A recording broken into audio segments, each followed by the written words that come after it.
Hello, just a quick warning that this video will have light spoilers for Eco and also Silent Hill F. Nothing too big, but obviously there will also be spoilers for Shadow of the Colossus. So, first off, cakes and candles to Shadow of the Colossus. You're cool and all. Welcome to the 20s gang. Big love to this game. I'm pretty unfamiliar with making reviews or long form appreciation posts for anything that I love, and it's not easy to put into words exactly how much something has impacted me and in what ways. And for Shadow of the Colossus, this initiative feels far more challenging. When I think of this game and my memories of having played it over this summer, it's hard. It's hard to articulate what exactly charmed me, what moments from that time loop in my head still, and how it still brings me so much comfort even though I've had to stay away from my PS4 ever since I moved back onto my university campus. I can't really name obvious reasons as to what keeps me drawn to Shadow of the Colossus, or an extension Ueda's other major game, Eco. If I had to really narrow it down, I would touch on one significant aspect: its atmosphere. But the problem with the word atmosphere is that it is really hard to define. The kind of atmosphere one enjoys is largely and subjectively different from another's favorite kind of atmosphere, making it hard to convince others why one mood can seem so enchanting versus why another simply doesn't. Let me give you a quick example. I had a small discussion/debate with a friend of mine about a new release, Ghost of Yote, specifically in response to watching a clip of a playable character riding a horse across a large flowery field. Now, she told me that she loves the bright, saturated look in the game and thinks that the post-apocalyptic quality of games with similar color schemes and aesthetics to Ueda's are, in contrast, pretty unappealing. Obviously, I was taken aback. I simply couldn't comprehend why, one, she called it a post-apocalyptic look when it feels so magical to me, although Shadow definitely has a vibe now that I'm reflecting on it, and two, why that look is unappealing. What could possibly be unappealing about overgrown foliage seeping into gray stones and overwhelming and vast skies? I know we love to gush poetry about the beauty of the colossi and the structures in Shadow, but can we just take a second to admire the sky work? It adds to the terror and exhilaration, almost like you can sense Dormin's desperation between the clouds. And I genuinely cannot get over it. It's actually so ethereal. Anyways, to me, the kind of environment in Shadow of the Colossus is the perfect precondition to sucking me in, and I think it does trace back to my childhood. Maybe a lot of your childhoods, depending on how old you were in the 2000s. Not to go on a tangent, but I think it is important to bring up the kinds of aesthetics that multiple game companies were obsessed with in the early 2000s until even the early 2010s, to establish why Shadow appeals to me at a baseline level.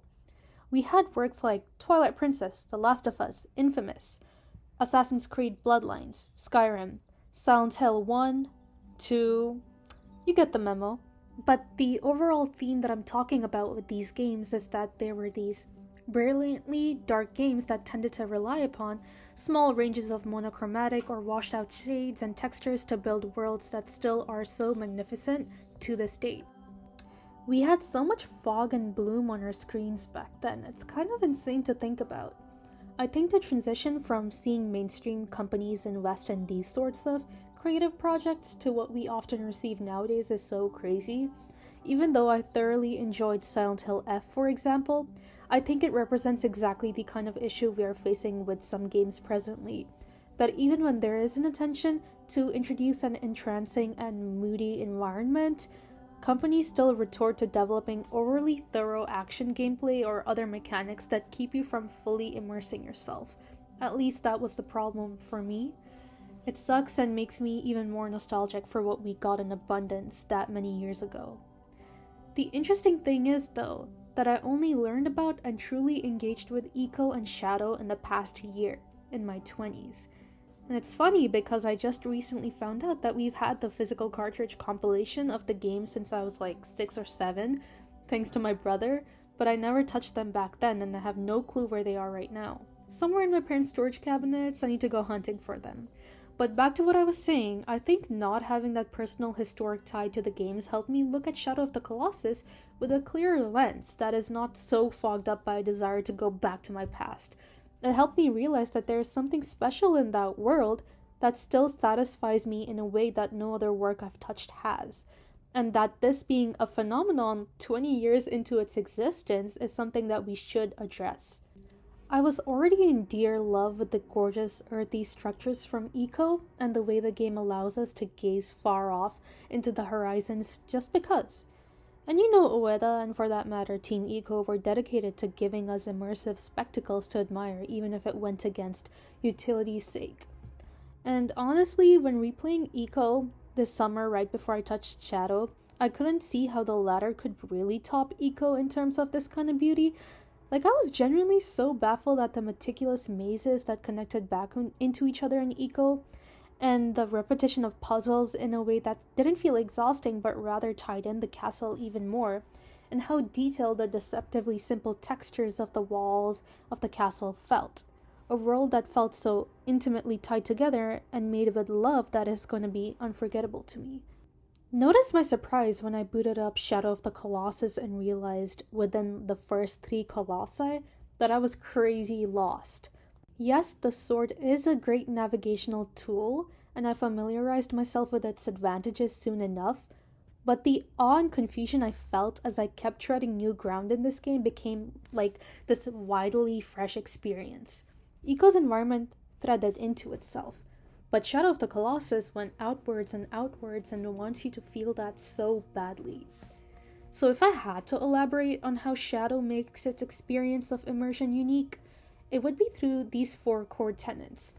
A lack of fast travel, locations with zero conventional utility, a strict, reserved usage of music, and a subtle UI. And if some gamers felt like the game was wasting their time because of these traits, then I'd say that, well, the game wanted you to quote-unquote waste your time. And personally, I fuck with that audacity. I don't feel the need to go too into detail over all of these tenets, but I really wanted to talk about the lack of fast travel and hidden locations for this video. Those 2 parts of the game feel really special to me, and I think I've read and seen enough about the other 2 tenets. If you want to learn more about the music and UI, I totally recommend Damien Micheti's book on Fumito Ueda. Maybe playing Shadow after my Breath of the Wild phase felt especially important to my appreciation for being forced to ride Deer Aggro across everywhere.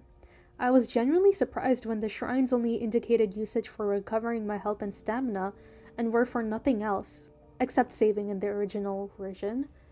In Breath of the Wild, I found it super convenient to use the shrines for teleportation and quickly gave up on treading familiar land. Now, the Forbidden Lands are really not that small by any means, but you do have to sometimes follow similar trajectories for different colossi, making you encounter the same terrains again and again. So not only are you experiencing a new area with every colossus, but you're also made to re-experience a land you might have crossed when you were trying to reach the 3rd or 7th guy. You cannot really skip over these moments of re-experiencing.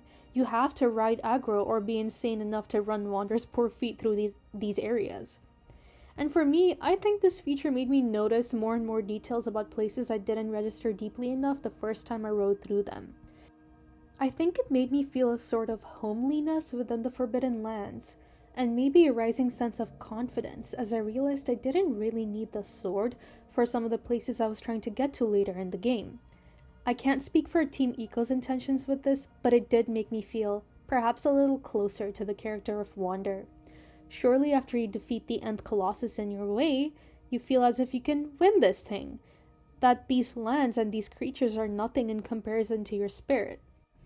I think that rising sense of perhaps delusion created with this familiarization as you progress in your journey is fascinating. There's the more obvious advantage of admiring the beauty of specific monuments or foliage from the re-experiences too, and I just think that this was an overall win for the game. If more games were brave enough to cut the fast travel today, would we feel more deeply connected with the environments devs put so much of their labor into? I wonder, would I be more fond of Breath of the Wild's environment if I was forced to do such repetitive treading? To some of you, that might sound like tiresome work, and I get that sentiment. But I think that a team that knows it has to do that in a game knows it has to make it worthwhile for the players, and Team Eco greatly succeeded at that. Onto the weird locations that almost feel like they have no significant point to them. You know, those little nooks and crannies that you walk too deep into and realize there's nothing to really get from there. When I put it like this, it sounds so uninteresting, but I feel like this little moment specifically really charmed me. Can you actually go down there? Wait, hold up. I'm getting off, Aggro. I fell off, Aggro! I did not know you could come down here. I actually thought I was going to die as well because I missed the platform. Okay, I'm going to take my time and explore this. I've never been down here. Like, ever.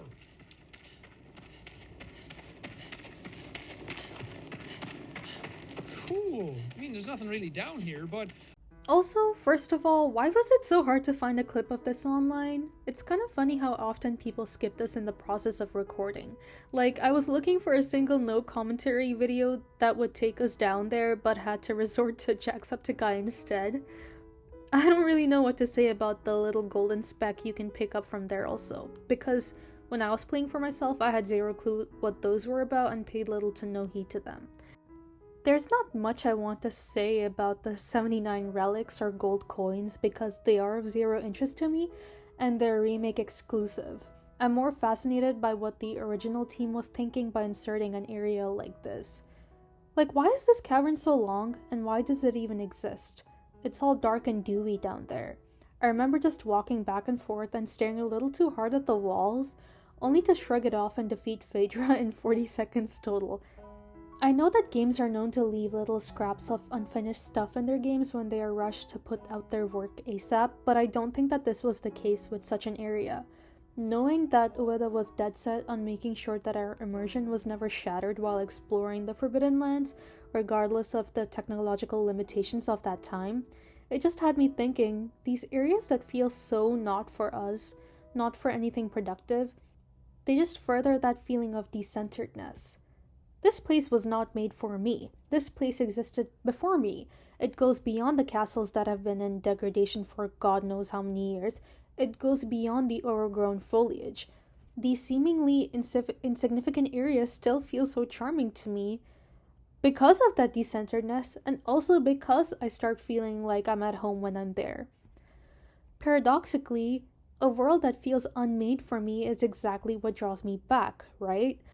Like, I've been hoarding screenshots upon screenshots of the arcs, rivers, cliffs, the desert, all of that stuff that dots the Forbidden Lands on Pinterest. The mystery and the uninviting mood seemingly twisted itself into a fixation for me. No clue if this was intentional on the devs' parts. I'm sure they wanted us to feel out of place in our play sessions, of course, like that uncanny feeling of not belonging. But did they know that it would lead to fans running themselves into every corner of the game just to feel something? I don't think an environment from any other game has made me crave that open a door and enter another world fantasy more badly. You know, that joy you get from plopping your little yellow guy from Google Maps onto a random road on the other side of the world. If I could just get to do that with my own physical self once in my life, I'd traverse dimensions and somehow find myself sitting right here. Anyways, I'd love to know what you guys think of the game, what brings you back to the game, how many times you've played it just because you love it that much. Like, what feelings do you crave when you go back to the game or think about it? Because for me, it's not just nostalgia, right? It's that fixation on the environment, but maybe it's something else for you guys. I think I'm definitely less interested in the colossi in comparison to the other aspects of the game, which I know is a little less conventional when it comes to what fans like to talk about. So I'd love to know what you guys think as well. Anyways, love you Shadow, love you Eco, love you Team Eco, big ups for your 20th anniversary. Can you please give us something? Because I've been looking at my Twitter and I've gotten no updates from Gen Design, and I know we're all waiting. Um, love you.